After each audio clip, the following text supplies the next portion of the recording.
Welcome to Shek-O Beach dito sa Hong Kong at dito nga namin gaganapin yung birthday ni Sis IG. 40 years old na siya, di ba? Ang Wow. bata pa. At dahil medyo malayo-layo ito sa Central, ay maglalatag na nga lang kami ng tent dito kasi wala naman talaga kaming balak maligo at ilang oras na lang din naman ang ilalagi namin dito. At pagkadating naman namin dito, kahit sobrang init ay napakarami pa ring tao.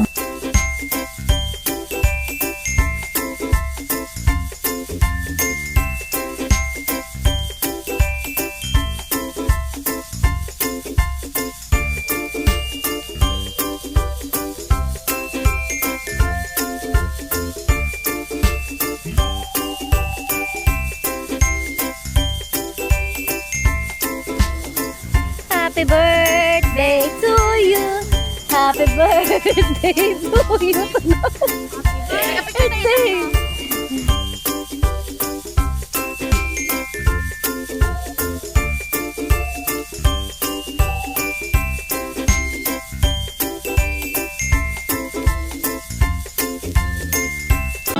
Everybody searching for people need someone. Nagano pala ako? Jonah Espineda. Hi, Jonah! Palindanan pa, tuloy lumuluhan, at you cry, please, just cut it now. And don't tell me you're sorry, 'cause you're not. Baby, when I know you're only sorry, you got caught. But you wouldn't let a show really had me going. Now it's time to go. Curtains time to go. Ako nagmamahal ng tapat sa'yo. Bakit nga ba mahal kita?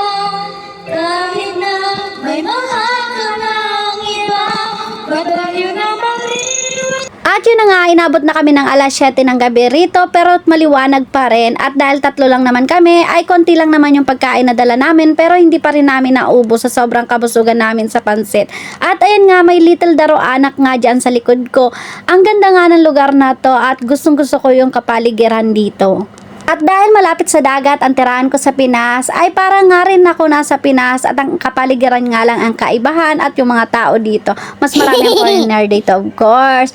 At dito ko nga masasabi na kahit kaunti lang ang yung kaibigan ay okay na basta totoo. At happy birthday ulit sis IG at sana marami ka pang birthday na i-celebrate mo.